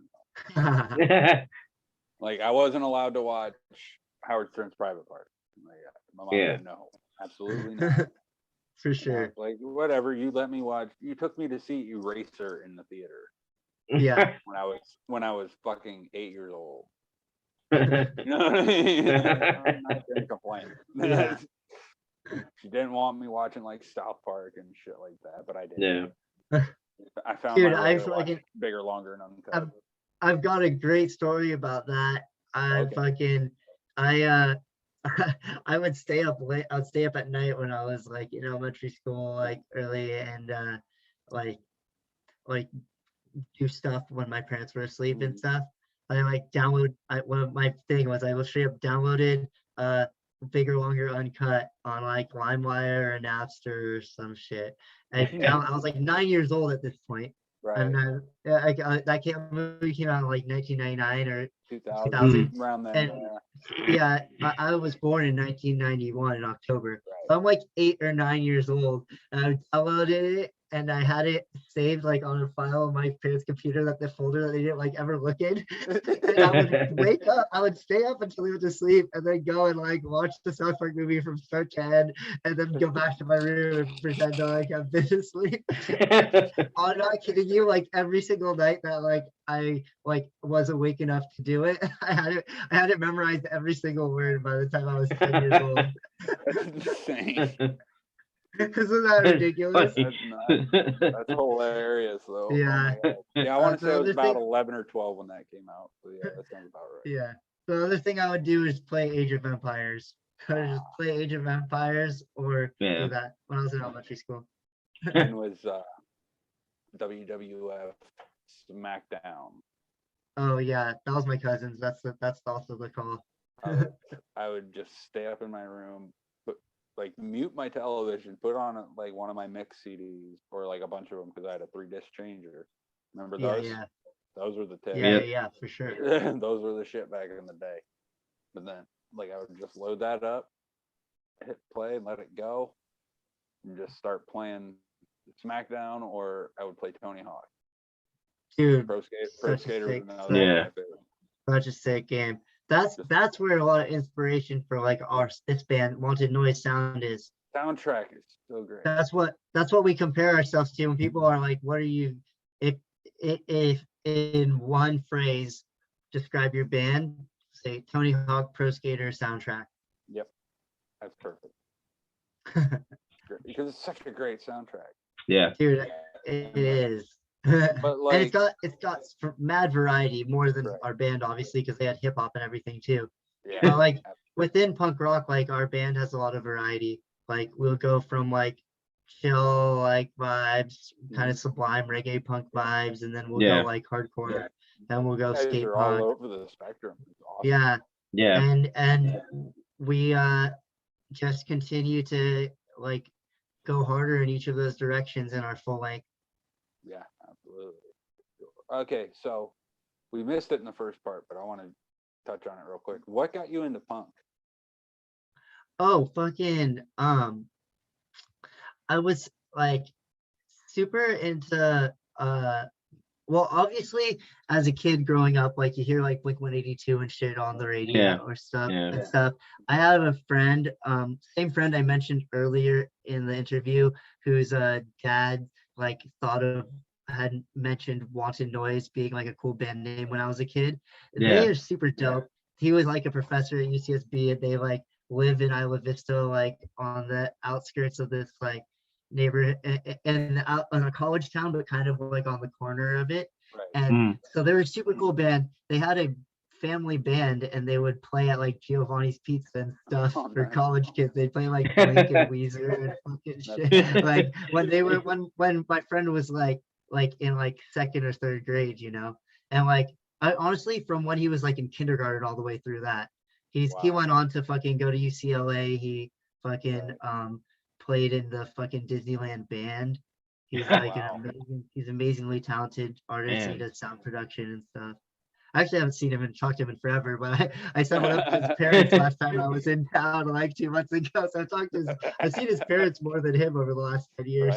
Right. But anyways, they got me I kind of started playing piano when I was like 5 years old because and wanting to play guitar because that's what they were doing. And they were, you know, family. I guess I had known them since I was like 2 or something, or since Right. forever. But they, yeah, that just got me stoked on it. Then, like growing up through elementary school, like they went to a Blink-182 concert. I didn't go. My parents Oh, like didn't know what's up with concerts or anything right. either, and it wasn't something back then. Back then we still like were really not. My dad, even though he's a very successful scientist, he was like not actually making like really any money, in Santa Barbara is pretty Right. expensive. So Yeah. so back then, like going to a concert wasn't really a thing that would happen. I went to my first concert. My parents didn't take me to any concerts growing up. I went to my first concert when I was like 13, when I went with like my friend's parents. I was no way concert star. It was Fucking it's scored. same Just thing for not as a me. child. Yeah. Was that? My mom would take me to like the fair concert. Yeah, for sure. Like For my sure. first in my brain, what I remember is Confederate Railroad at the Grange Fair in central Pennsylvania when I was like 3, Nice. and they got rained out. Yeah. So, but Yeah. yeah, my dog is on my feet, will not go away. But fucking my camera up. But yeah, like, and there's nothing wrong with the fair circuit. There's some great bands that are No, on the totally. fair circuit. Like Yeah. a couple years ago, I caught Cheap Trick. Like I was, just because I was planning on going to the fair anyway, but I was like, why not see Cheap Trick? Yeah. Yeah. And it That was was a great fucking show. dope. It was Hell great. yeah. Man. That's awesome. But like my first like punk concert, like in that genre, I guess you could say, would be Weezer. Hell yeah. My sister got me tickets for my 13th or 14th birthday. Can't remember. Yeah. Yeah. It was post 9/11. I saw them around my 15th. Oh, right on. But it was great because it was like early 2000s. Saves the Day opened for them. Oh, sick. And they were awesome that night. Weezer Yeah. was great too, but you couldn't really hear the vocals. Like the sound guy sucked. Oh, And I chalk it up to the venue we were at too, because we were at the Bryce Jordan Center, which is an arena. I would much rather see that kind of show in like a smaller like club, maybe. Yeah. Oh, for sure. Yeah, saves the day. Or something. Saves the day energy too would be so sick in like a club venue. Yeah. They played my favorite venue was called the Crowbar, and it was like the smaller, like it was a bar, is what it was, but it was all ages. Like you couldn't go upstairs if you were under 21. That was the only rule. So it was it was great. A lot of Hell great yeah. big bands came through. Saves the Day played there like 2 months after that Weezer show. Same Okay. town, same city, but totally different venue, totally different vibe. Like the Crowbar, I met a lot of great bands there. Yeah. My first show there was Taking Back Sunday. Fuck And yeah. My Chemical Romance, Seosin, Hell yeah. and Monine. I don't know Those Monique. I would check them out. They're really good. Fuck yeah. Pretty poppy, but they're really I dig them. Hell yeah. Kind of technical emo pop rock type stuff. Decent. Hell yeah. Decent. Coming from a dude, that recommendation coming from a dude wearing a Lamb of God shirt is fucking great. And They're the and complete that speaks to your open-mindedness about music. Dude. And I love it. And Yeah. honestly, Well- I feel like I'm down for that too. So Yeah, we are Here, super I'll- tribal. Kid Dynamite. Okay. hell yeah. Go back in the back of my collection. Just because that's where it happens to be placed, but I got the Beatles. Oh fuck yeah, dude! I love the Beatles. I'm all over the place with music. I just love music. Like my record collection, that's just like some of the range I have. You know what I mean? I've got like all kinds of shit. All like my 45 collection is where it's at because that's all everything you could think of. I've got 7-inch singles in there. I've got Hell yeah. like I've got the Candyman by Sammy Davis Jr. on Yeah. 45. Just because I found it Yeah. at a secondhand store. That's There's, like, cool. That's a sick That's find. coming home with me. Yeah, dude. There's Yeah, a no record store doubt. near me that I can just go and dig for 45s. Like he's got a room just full of them. It's awesome. Hell yeah. Like I'm a vinyl nut. It's a monster. For But sure, you it's- gotta love get it. them though, Oh, because they're hell gonna yeah. sound amazing. Oh, it all sounds great. It's perfect. But I can't even remember what we were talking about before that. I don't know either. Oh, I got just it. like the wide, like you were saying, like I was talking about my first show at the Crowbar, Oh yeah. and I was telling you about the pop punk band, and you were like Yeah. about the recommendation being that I'm Yeah, wearing yeah, a Lamb of Monique. God shirt. Yeah, they're a great band for sure. Yeah. Definitely check them out. Sick. But I got Yeah. to meet Taking Back Sunday after the show. And Oh, at it's the time fucking I sick. was like in a huge, like big emo phase. Yeah, I was fuck listening yeah. to all those bands. Like, Oh, and dude, I was I huge I into went Taking through Back Sunday. I went to such a huge Taking Back Sunday phase. You kidding me? Yeah, I had like 3 of their CDs. That was the only thing I listened to in my car. When Like, Tell All Your Friends came out, that's when I Dude, saw them. They were in oh. support of that album. what a fucking prime time. Fuck, they killed it that night, and almost killed me. I just was not used to that kind of environment. I was 15 years old, and I was just this chubby kid who wasn't Dude. used to this kind of stuff. We were And crammed they in fucking this so place. sick. Yeah, so gnarly, but they fucking, you know, took that I guess what's what pop punk does, but you know, really took that fucking hardcore energy. Like at their shows, people will feel like you're kind of at a hardcore show, even though you're just at a pop punk show. Yeah, And it's Yeah. not even like a day to remember pop punk. Like it's just like but like the thing is, like the fucking shows have that hardcore energy. All the same people I went to hardcore shows with or would see at hardcore shows would be there going just as hard for Taking Back Sunday as fucking everybody else, you know? It's just like to see that type of fucking hardcore, like epic energy with like a band like Taking Back Sunday, there's something like Yeah. so fucking pure and good and awesome about that. it was the same. Like my high school is situated like 45 minutes away from where the Crowbar was. So if we wanted to go see a show at the Crowbar, me and my friends would all pitch in, get tickets, and then just carpool Hmm. Oh yeah. and just make a day of it and like go to Taco Bell because there's no Taco Bell in our town, so we had to go half an hour either direction. No fucking way. Damn. It was rural PA, man. You got Yeah, Amish everywhere as far as the eye can see, not one Taco Bell. Oh my Yeah. gosh. Wow, I grew up in the promised land. So we would go to Taco Bell, then go to and like maybe hit up a store or two, and then because downtown State College is really fucking cool, like Penn State University. That's what I'm talking about, like right there on campus. Oh yeah. So, but we go back to the Crowbar, get in line, give the guy our ticket, and for us small town PA kids, being able to hang out with your favorite bands, you'd see the same group of kids from my high school at Taking Back Sunday, and then 6 months later, full blown chaos. Yeah. You know what I mean? Yeah, I Like, know it what you was- mean exactly. we It's did that not give a diversity of fucking sound that you're stoked on. we just wanted to be at a live show and have that energy and be a part of it.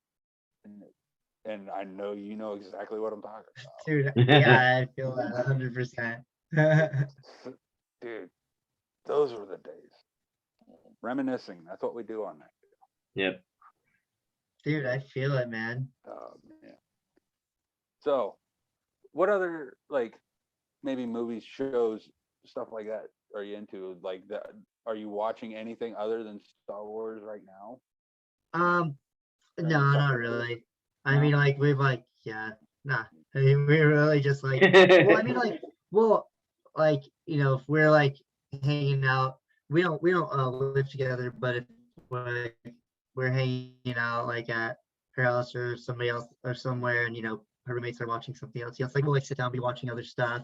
I also put on like How I Met Your Mother or something. A lot of times we'll be like really stoked on the Star Wars thing, so we don't necessarily want to just put it on and watch it until we're like, you know, like 8 Yeah. to have our dinner ready and stuff, Right, ready to go. Yeah. Ready to just So, be done for the day. And Yeah.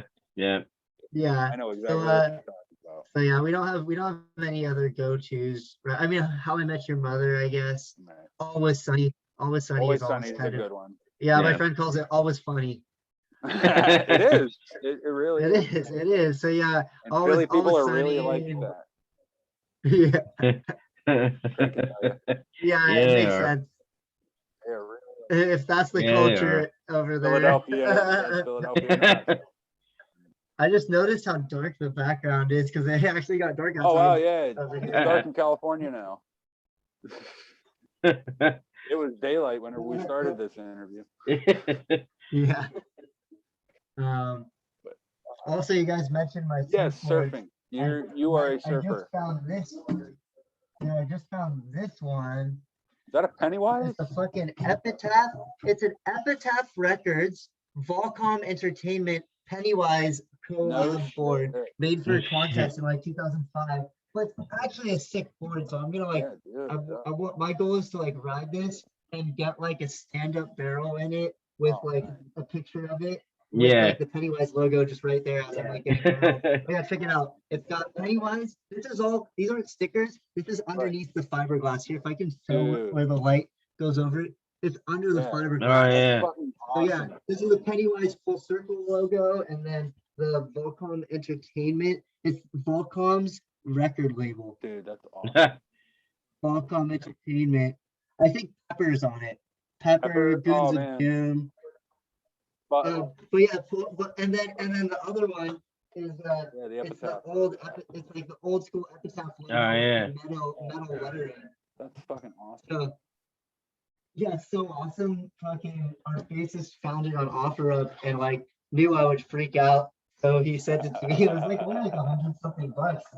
And it's sick, but like this board is like only gonna go out when the waves are really good and I'm feeling really good about it. And Yeah, like, yeah. once I fucking feel like I've scored it enough, it's gonna like go up on the wall. Yeah, sure. And you've made a couple boards, right? You've made boards before. Yeah, I've made a bunch. That's awesome. My God, I've tried surfing when I was a little kid, but even then I was a little too rotund to really gather my balance on a board. Yeah. I can never get the pop-up right. Yeah. I hear that's like the most difficult part, is like mastering that. And then once you get that, you're kind of okay in the clear, but your balance is still a huge part of it. Yeah, it's you just kind of got to get all of these different pieces figured out. And to sync up. The pop-up you can figure out a lot of on land. Yeah. So like I taught That surf was lessons part of my for problem.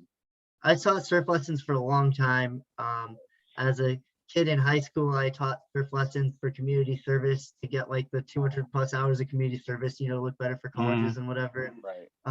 So I got like the outstanding amount of community service award thing or whatever. That's awesome. Fucking just by teaching surfboard. I did other shit, but mainly by teaching surf lessons. Mainly by teaching surf lessons at being a counselor in training at surf and kayak camps. So yeah, lots of surf lessons, and the main thing really is the first step is really practicing that pop up on the land. So like we'll either be using a soft board which we can lay on the sand and you can actually practice popping up on that, or just fucking draw the outline of a surfboard or draw an oval on the sand and just practice like standing up on that. But it's just practicing going from laying flat to getting to your feet.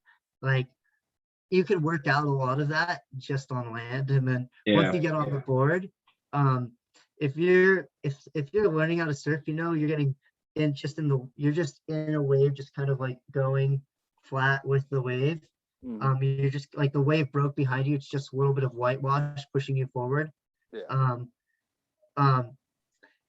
be like if I'm teaching a surf lesson, I'll push you into the wave. You know, I'll drag you out into the water and basically like wade out with you. You go spots where you can like wade out pretty far. So I'll be wading out with you, throwing you over waves, and then turn you around, put you in position for a wave, tell you to paddle, but really I'm pushing you into the wave. And then once you're in the wave, I'll body surf behind you and hold onto the back of your board and stabilize it as you're trying to stand up. There's a lot that can be done to make standing up on a surfboard easy. If you practice on the land first and you have someone pushing you into the wave and maybe even holding on afterwards, it can be a lot easier. But if you're just going into it without like practicing standing up on land first, and then it's going to be hard. Oh, for sure. Well, there's a couple factors there. Number one, it was just a random day at the beach with the family. And I was like 7 or 8, so I was starting to get a little chubby. The guy, we were just out in the ocean doing our thing. And there's this dude with a surfboard. He goes, "Who wants to learn surfing?" And I'm like, "Hey, I do," you know, because I saw this shit all the time in California. The other thing, we were in South Carolina. The Atlantic Ocean's not really good for surfing. No. Yeah. Well, it can be, but it actually was really good this last year. Oh, really? Yeah, but they take turns. When the ocean is in El Nino years, the Atlantic is not good for surfing. When the ocean is in La Nina years, the Atlantic is better for surfing and the Pacific is worse. So right now, the Pacific relatively hasn't been very good for surfing. But that said, it's like so the East Coast is really good for surfing actually, but your storms come in and go much faster, and so the wave characteristics are our storms come across like thousands of miles, and so the swells are really predictable, and they'll last for like, you know, a week. You'll literally like, you know, like a swell will come in, and then, you know, every day it'll like come in, it'll get bigger, and then it'll just slowly get a little bit smaller, but still be there and solid. On the East Coast, you guys like have windows sometimes of like 20 minutes. Like it will be like a storm's coming through. Okay, you're in the eye of the storm. Go paddle out and get some good waves because the winds are switched. Oh shit! All of the eyes come in. You gotta paddle in because the waves are gonna suck, and also it's sketchy now. And you're gonna die. Yeah, you're gonna die. That's like if you're trying to score epic waves there, and if you're just trying to surf casually there, then you're like not surfing the storms that actually hit, but just the storms that come by and give waves but don't go. Then like those waves, because the storm just kind of came by and then bailed, the waves are like, you know, they're only going to be there for a really short period of time, and you're not getting the same power and strength as the waves that we're getting that come 1,000 miles across the ocean that organize into swells. But that said, if you guys Go ahead. You guys go get a ahead. lot of storm well, I don't know what you're about to say, but there's a lot more storm activity over by you guys regularly. Yeah. So because of during those storms, there's actually epic waves. Every single time Right. there's a terrific storm, there's epic waves somewhere. And You just gotta uh, find it. you just gotta find it, and you gotta put in the work. I mean, here you gotta do the same thing. But Uh, what I was gonna say is there's a lot of earthquake activity in your part of the oh, world, yeah, there's a lot of like tectonic in the activity. Pacific specifically because of all the volcanoes and everything. So Yeah. that's another factor there. There's not as much of that on the Atlantic. So Yeah, that's true. And it has to do with kind of like it definitely has to do with it because we're on the very edge of a plate, and the plate that we're on the edge of is like this whole oceanic region, you know? So like Yeah. there's nothing in between us. It's just between us and China, aside from like Hawaii. It's just Right. open ocean. So you have storms you have hurricanes around like Malaysia and the like East Asia, Southeast Asia. They come up, they go past Japan, and then they turn east and they come straight across the ocean from Japan all the way to California. Those storms hit the Sierras, give us snow. They go on, hit the Rocky Mountains, they give like the Midwest snow, whatever. But I guess technically that's still out the West. I don't know because we're like where the halfway point is, but yeah. So we get these storms that come all the way across the ocean. You know, to make waves, you need to make surfable waves. You need waves in the ocean, and if your ocean's really big, the bigger your ocean, the larger area of it can be full of waves, and the bigger they're gonna get.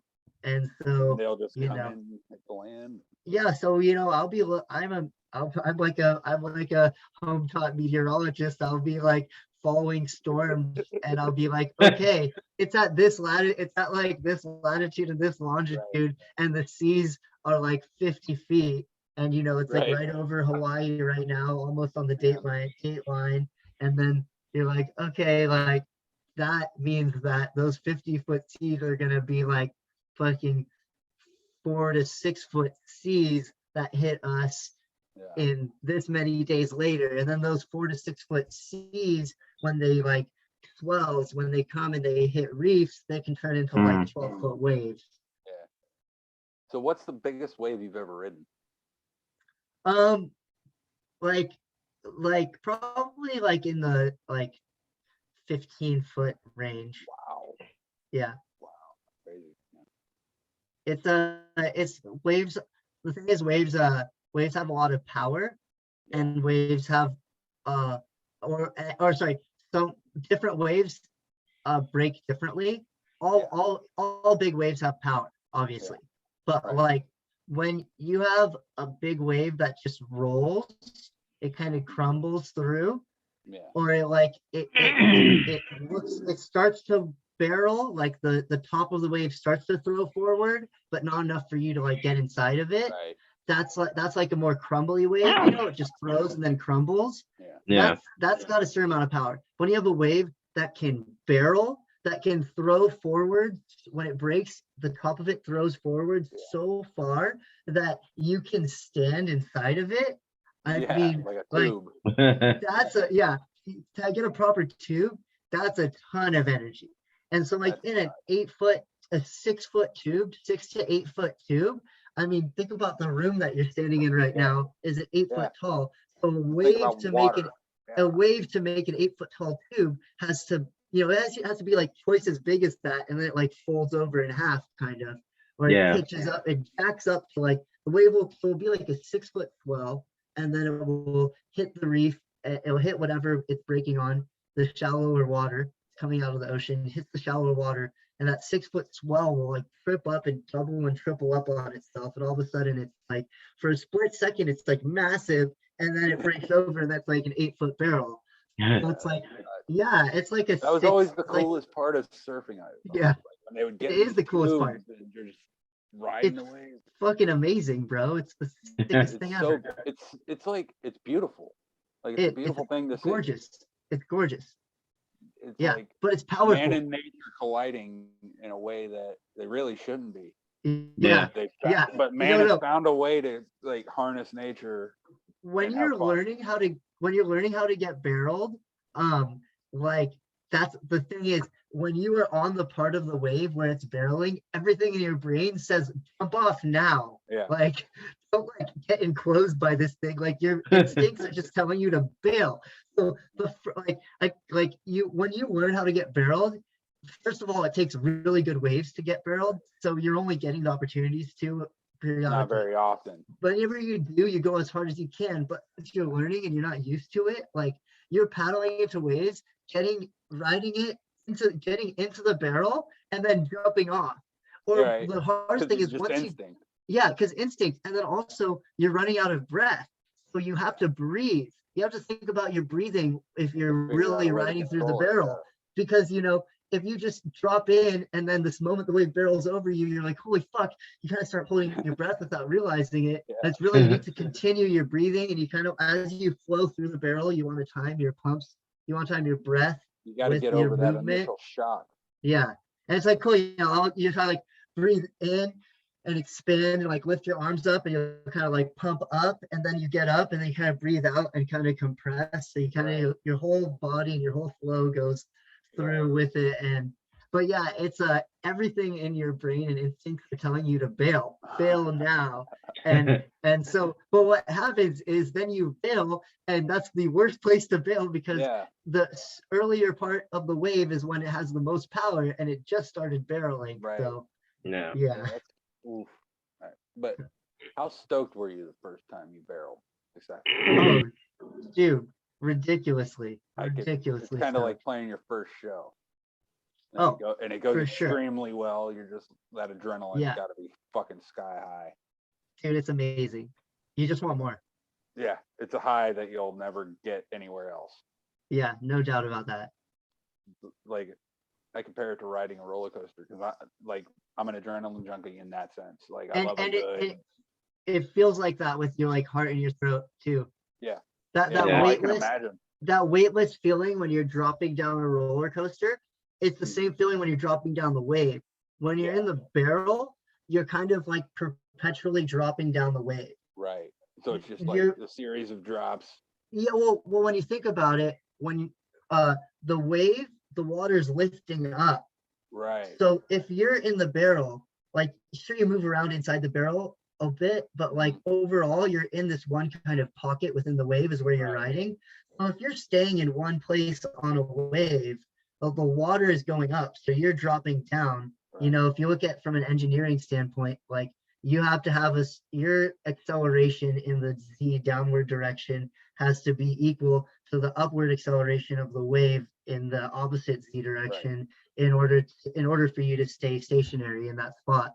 So you're kind of like perpetually dropping. So your heart's in your throat, like when you're dropping down a roller coaster, kind of, because you are dropping, like you're dropping, and you're constantly like, you don't want to drop too far, because when the wave barrels, there's that explosion of white water on the outside, that also explodes the inside. It's called the foam ball. So when you're inside the barrel, you're dropping, and then the foam ball grows, and so you have to like hop over, or the where it's barreling in front of you, the foam ball goes, you have to like hop over it. Kind of go around it. Yeah. So you're like, when you're getting barreled, you're like, you're just dropping, and then you're kind of like going over foam balls and dropping again. It's literally just a bunch of dropping, and you're constantly over and over and over getting a little bit of that heart in your throat when you go over a hump coming down and go over weightless into a roller coaster. Damn. Yeah, it's sick, bro. It's the sickest thing ever. I can imagine. I wish, like, physically, I don't think I could pull it off now. Like, just because, like, I've done too much damage to my body. But like, you know what? I think once virtual reality technology gets a little bit further. Well, I'm gonna get into some yoga too, so maybe that'll help me out. And perhaps one day I can make it out to SoCal and you give me a lesson. Oh yeah, of course, bro, dude. I would love to, man. Yeah, dude. No, for in terms of surfing and getting some, having a really awesome day surfing and standing up and riding your board, I can for sure make that happen for you. Right on. Yeah. Awesome. Because I do want to. That is on my bucket list. I do want to check it off. Dude, I would be so stoked for both of you guys. I mean, Yeah. like working as a surf instructor in San Diego, I taught everything from like 3-year-olds, 4-year-olds to like 70, 80-year-old dudes who are like 300 pounds. You know, Oh, man. before your surf lesson, you have a Rubbermaid like bucket with all the wetsuits in it for the lesson. And so you see the wetsuit sizes on it, and it's like triple XL, triple XL, triple XL, and you're just like, oh shit. And then they show up and they're like 75 years old, and you're like, Oh my. holy fuck, okay. This happened somehow. So you guys put like right in the middle of the spectrum when I taught. I guarantee you guys are both gonna be fucking riding and having a great time. Right. Unfortunately, Krager's got a couple spinal issues, so. Oh, Yeah. oh for sure. Fun. But boogie Well, board. we can still put you laying down on the board. board. Dude, Yeah, there or you go. just laying down on I- a surfboard. It's hell more yeah. support for your back anyways, because the boogie board, you're just hanging off the back. Yeah. True. If you're Your on a long legs are up on surfboard, the board. dude, sometimes the most fun ride of the day is just like belly boarding the white water in afterwards too. Your face is Yeah. so much closer to the water, it's really exhilarating. Yeah. Something about the ocean, man.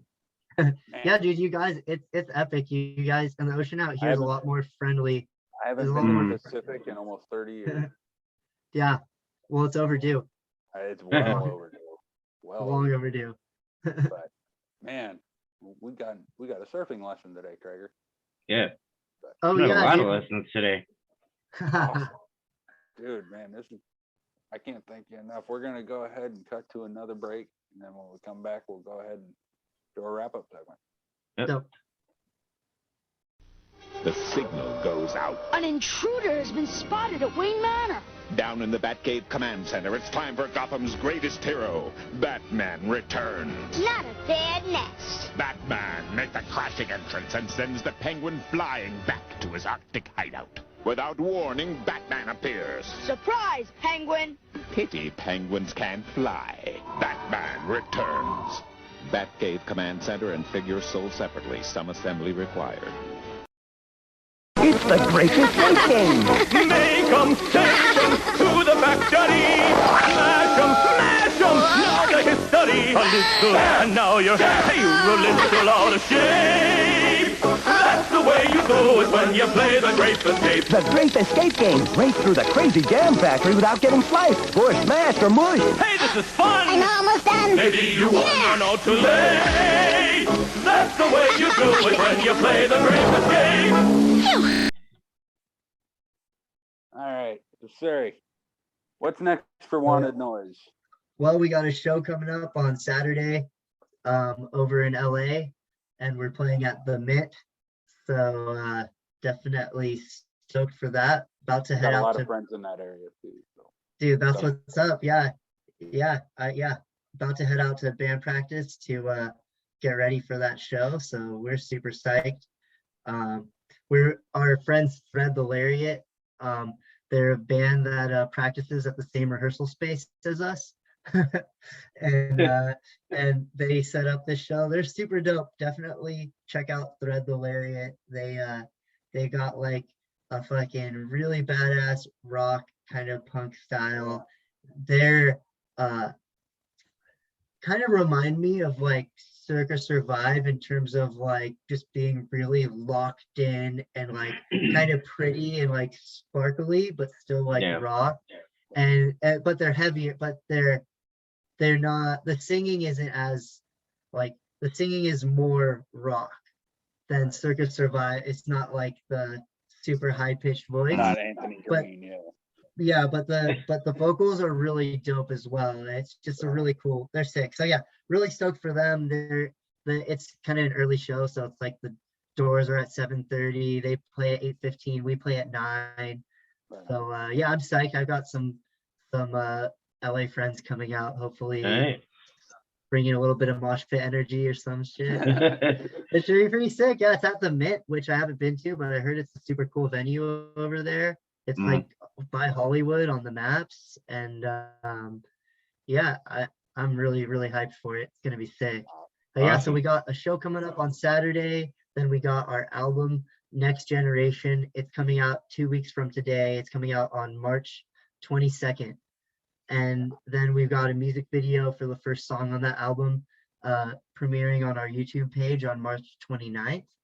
So definitely check out our YouTube channel. We've got lots of music videos and cool stuff on there. And we have 2 more music videos to drop soon on there as well.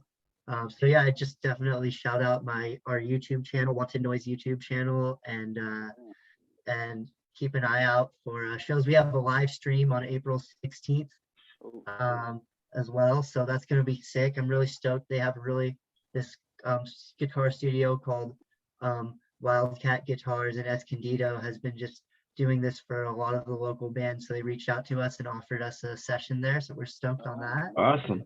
And their live streams are really high quality from what we've heard. So this might be the best sound that you're going to get from us on a live show. especially anyone who's not in San Diego or LA or like on the West Coast. You know, I mean, we're definitely going to be on the East Coast at some point, but right now we're Western regional. Well, we're looking forward to all that stuff for sure. Yep. You guys, like I said, you just make me think of days gone by, and it makes me feel good. Oh yeah, Tony Hawk Pro Skater. Yes, absolutely. And I want to plug Craig's book again. Again. Dad Mented, an uncensored guide to surviving parenthood and self-help for weirdos. We are all weirdos. We could all use a little help. Yep.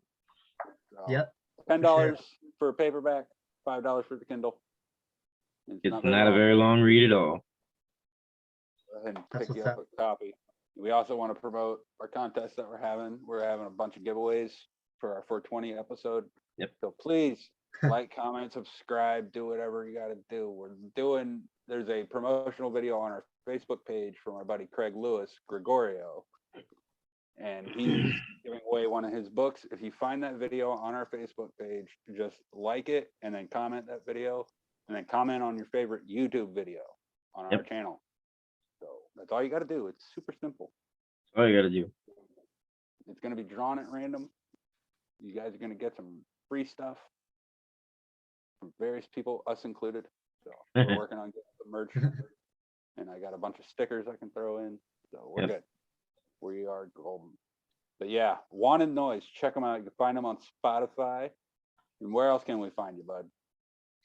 Yeah, Spotify, YouTube, Instagram, Facebook, whatever. But yeah, I mean, we're on all streaming platforms. Awesome. So check them out. New album, March 22nd. Wanted Noise. Thank you so much, Suri. Yeah, thanks so much for having us. For sure. Anytime, buddy. All right. Gregor. See ya.